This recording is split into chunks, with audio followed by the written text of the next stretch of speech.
next story. So this is we'll kind of cover two stories here at the time we have left. So this is from the Tennessee Conservative. Representative Monty Fritz and Senator Paul Bailey are sponsoring a pair of bills that would prohibit social media platforms from censoring Tennessee residents.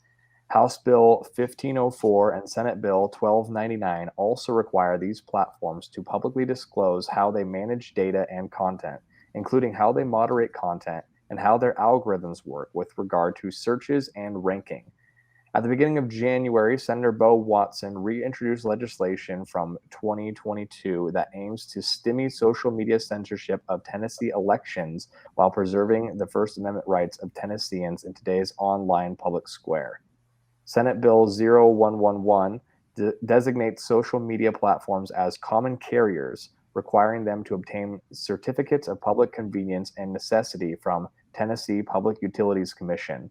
The proposed legislation would fine platforms for shadow banning users based on their political ideology, viewpoint, or personal animus, or for discrimination based on race, creed, color, religion, sex, age, or national origin. So, Larry, we'll go to you first, but what do you think of this bill, and do you think it has any likelihood of passing? Well, I don't think it has any likelihood of passing. It's only been successful, I think, one or two other states, but there's still court challenges to it. Because, again, I'm not on the majority on this. I don't think we could tell government should be telling private companies what to do. But the people do have the right to go to other social media platforms to find their like-minded brethren or their tribes.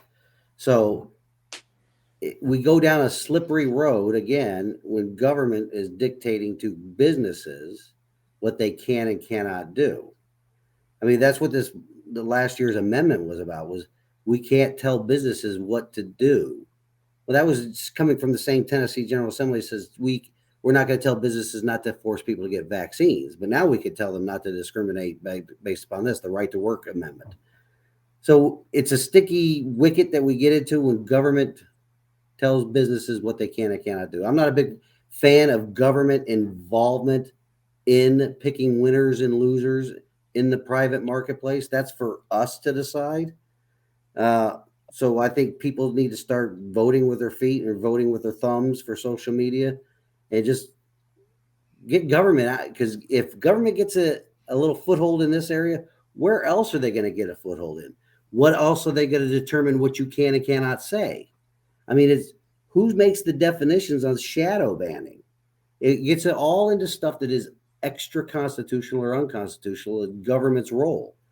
So telling businesses what they can and cannot do is a very, very slippery slope, and it puts them in bed with businesses. And that's not how our constitutional republic should be operating. Yeah. I tend to agree with you. Oh, go ahead, Michael. Yeah, sorry. It's not just a question, to me at least, when I initially hear this, it's not just a question of should they do it, because clearly they should not, for the exact reasons that you've said, Larry, but it's a could they do it? How could you possibly follow through with that? How could a private company like Meta or like Twitter or whatever be held accountable to that standard? And by what standard are they being held accountable? If someone's going to say every Tennessee resident can't be censored, oh, wow, suddenly there's 20 million Tennessee residents, and everyone will be a Tennessee resident if all that is going to be a thing. And to what extent is that even possible? I don't think it is.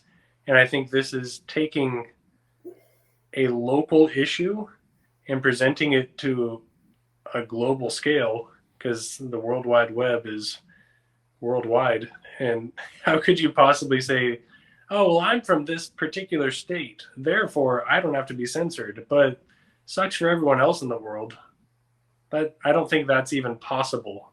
So that was kind of silly for me even to hear that bill, and maybe I've misunderstood it to some extent. And when I read that, I thought, well, that's just a waste of ink, because how could that possibly be passed?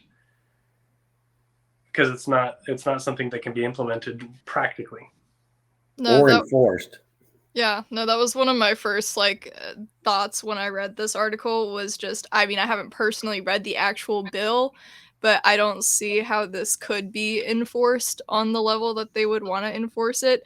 I mean, if they wanted to try to do something on a federal level at some point, which won't happen, but if they were, that would be more realistic. But there's no way you can actually realistically enforce this on a state level because, I mean, obviously other countries, have done things on a country level, but it's a completely different ballgame. Right. I'm assuming their goal is to basically create lawsuits with this to make it maybe inconvenient for big tech to go about censoring, which might have a deterrent.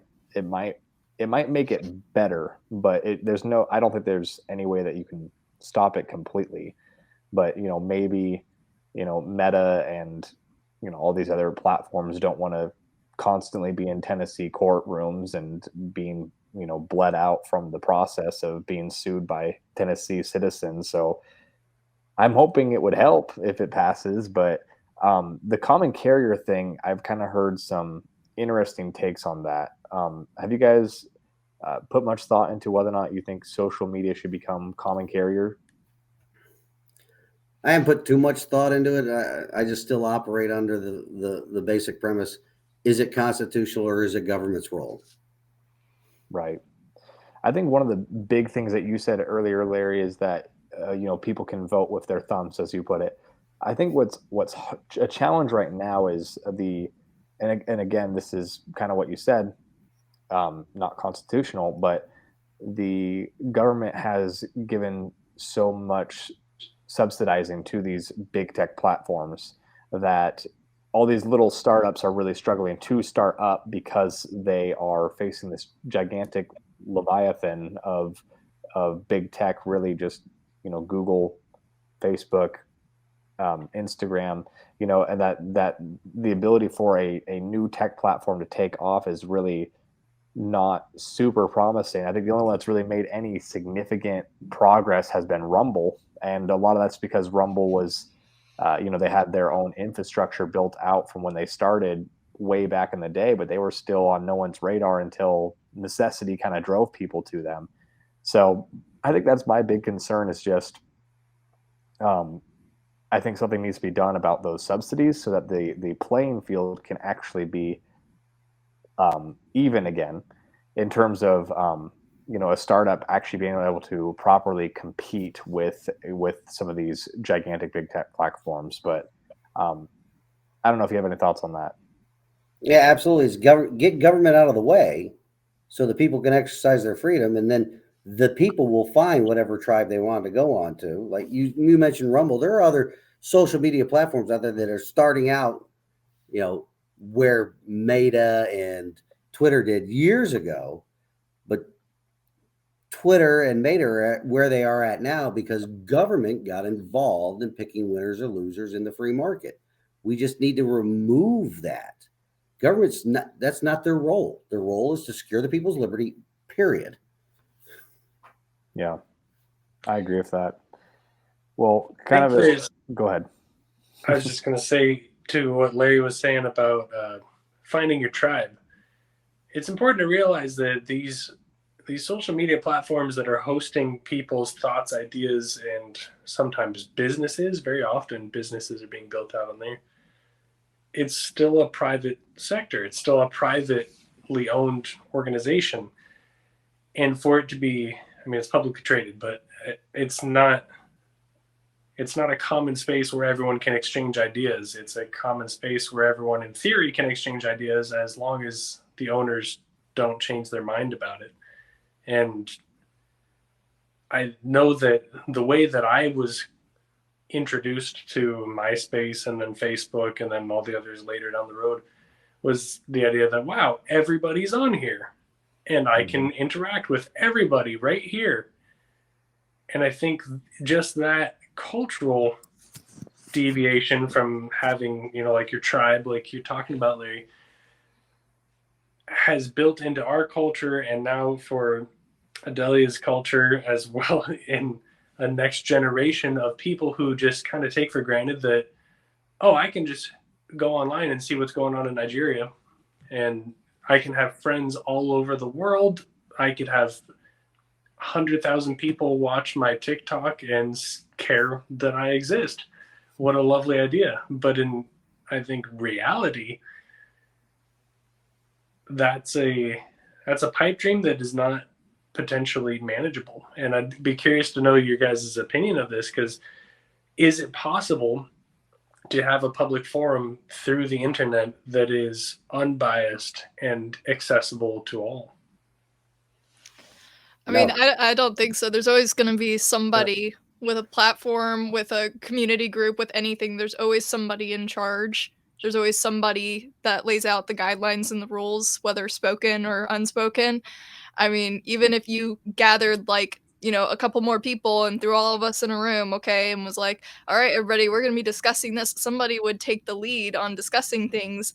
And if that goes on for long enough, okay, if that institution that's been formed by throwing a few people in a room goes on for like a decade or something, there will have been rules and regulations that were set up by somebody who is now in charge of that. So I don't think there's a way to have some sort of unbiased thing, especially with human beings. None of us are unbiased. We like to talk about objectivity, but it's not a thing. And the whole basic premise is the government doesn't need to be involved in it, right? So that's what the First Amendment really is that the government cannot limit speech or the free exercise of your religion. Government can't. So when they started to get in there with the subsidies, guess what they were doing? They're influencing free speech. That's not government's role. Again, it's unconstitutional if they are providing subsidies to social media platforms. And this is really important for users of these platforms to recognize, because I think that people still do operate under the impression that it is an unbiased forum where everyone is able to say their mind, and unknowingly they're subject to algorithms that can dictate what they're exposed to and how their thought patterns are going. It's a disturbing reality, but it's one that is somewhat inevitable. Like you're saying, Adelia, with people, it's going to be messed up, it's going to be biased, it's going to be corrupt to a certain extent. And I think it's really important for people to recognize that this World Wide Web that we've all conformed our lifestyles to is not only not exempt from corruption, but it is more susceptible to corruption than probably any other forum that we've been able to contribute to as a people in the past generations. Because it is so large and so vast, so many people.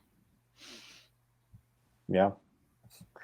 And I think what's interesting too is now that we're seeing all these other small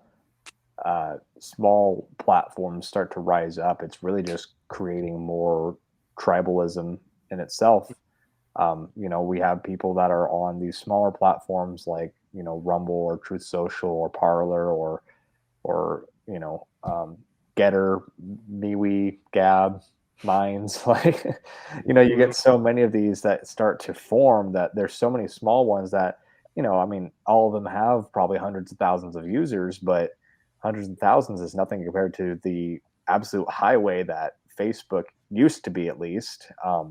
And now it's really just a lot of people who have similar mindset are all going to one place, and it's just becoming kind of online tribes, which isn't necessarily a bad thing, but ultimately, just goes to show that social media cannot replace real face-to-face interactions with people and neighbors and family. And that's obviously, that maybe that sounds obvious, but there are just so many people that care so much more about what their Facebook friends think than they care about being present with the person that they're at Applebee's with, because instead they want to post about their Applebee's plate so that they can get some likes, and it's like just such a sad existence.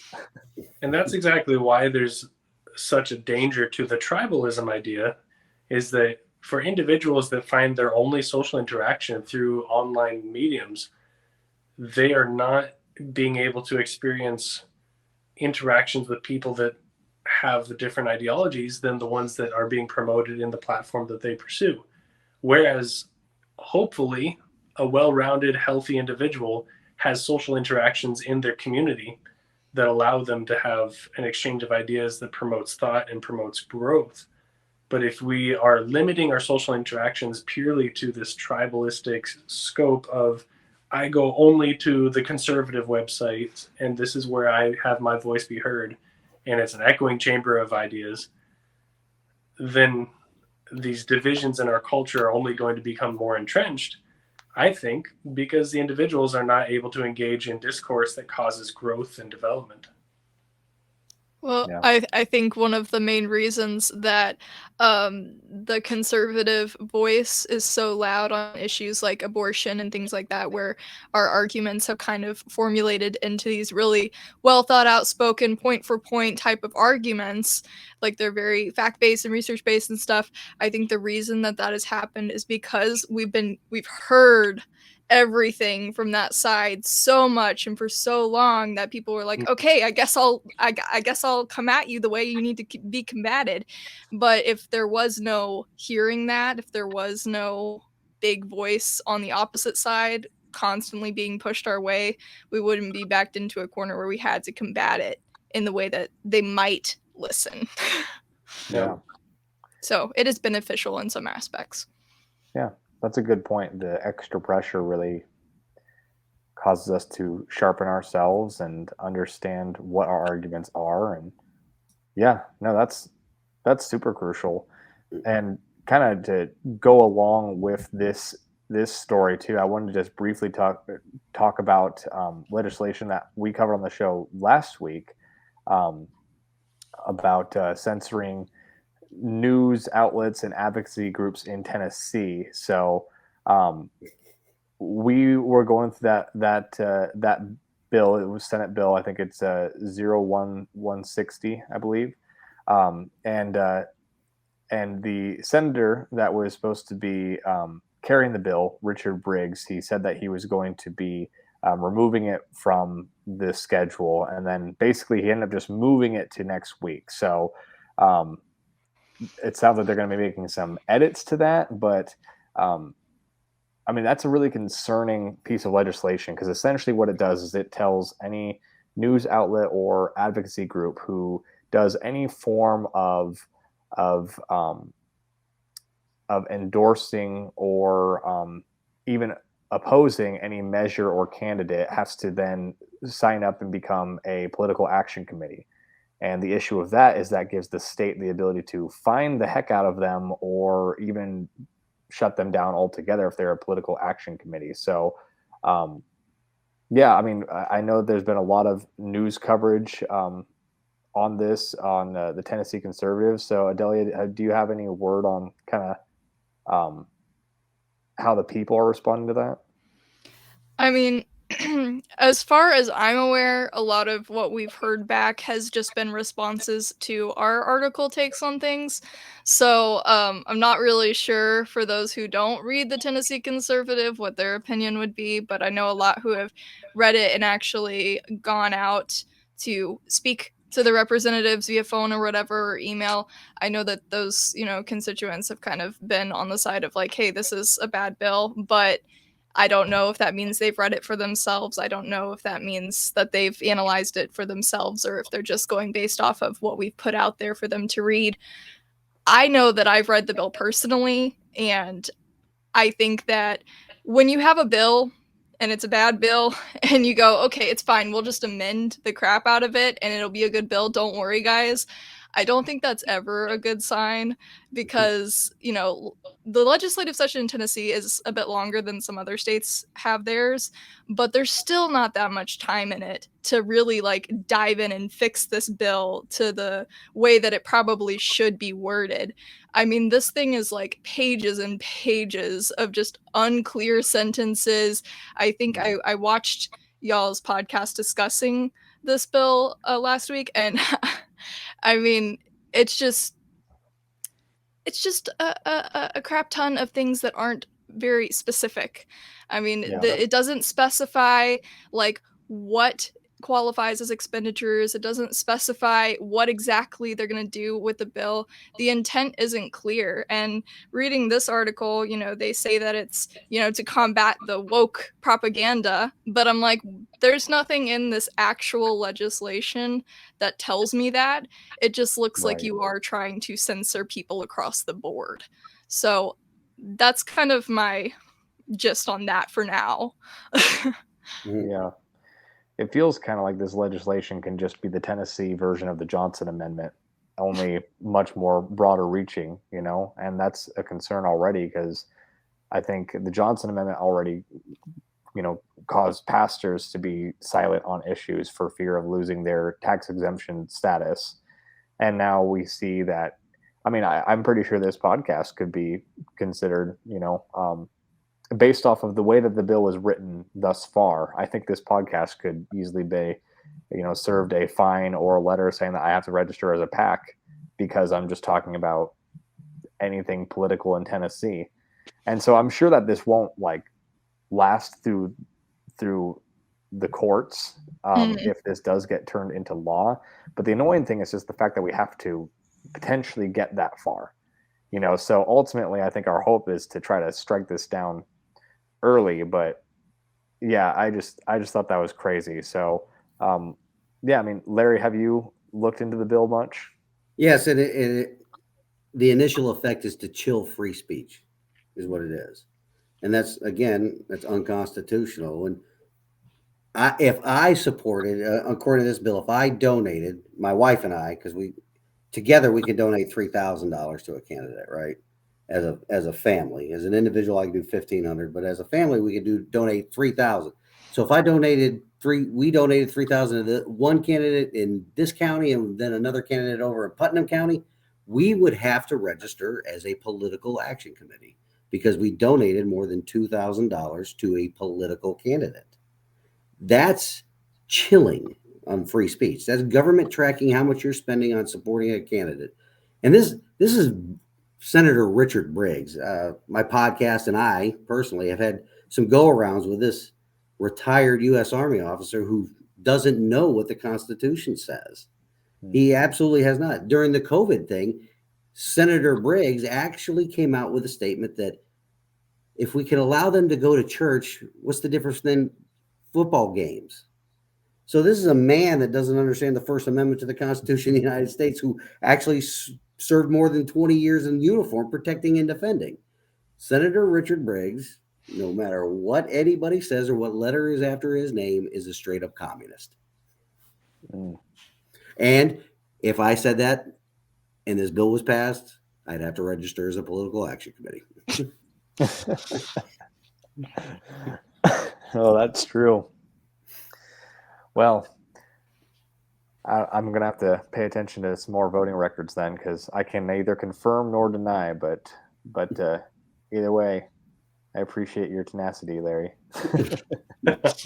No, we've got some nice rhinos in office there. I'm not surprised. All over. Oh yeah. It's interesting too because I'm coming from Arizona, coming into Tennessee and seeing all this, and it's really interesting how the outside of Tennessee people view Tennessee a certain way of being a very free state and being a very much more constitutional state, and then you come here and everyone's constantly talking about all the rhinos in office. So it's really interesting. We actually have a law in the books that says you cannot carry a club or a firearm with the intent to go armed. That's Tennessee law. Really?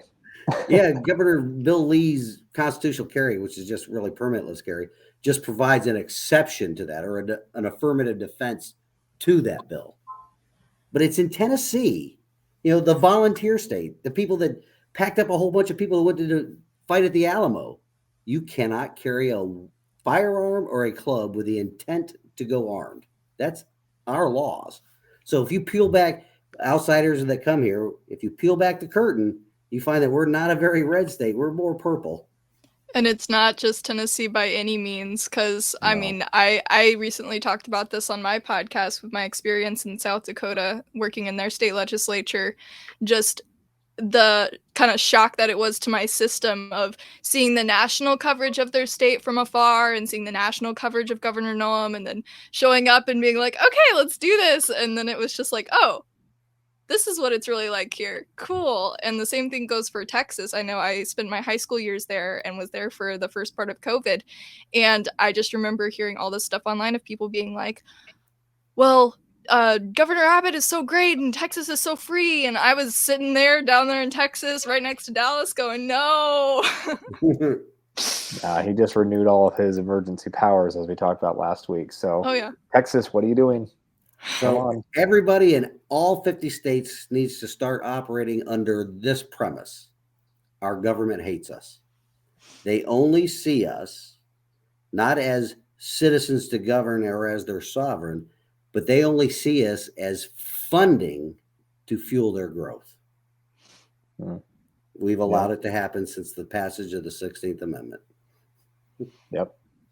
And to clarify, we know that there are good people in government, but ultimately, government itself, it is a monster that needs to be contained, because good people can do great things in government, obviously, but ultimately, they are incentivized, whether directly or indirectly. They are incentivized to grow government, and in order to grow government, that means that other things have to shrink, which is your rights. Absolutely.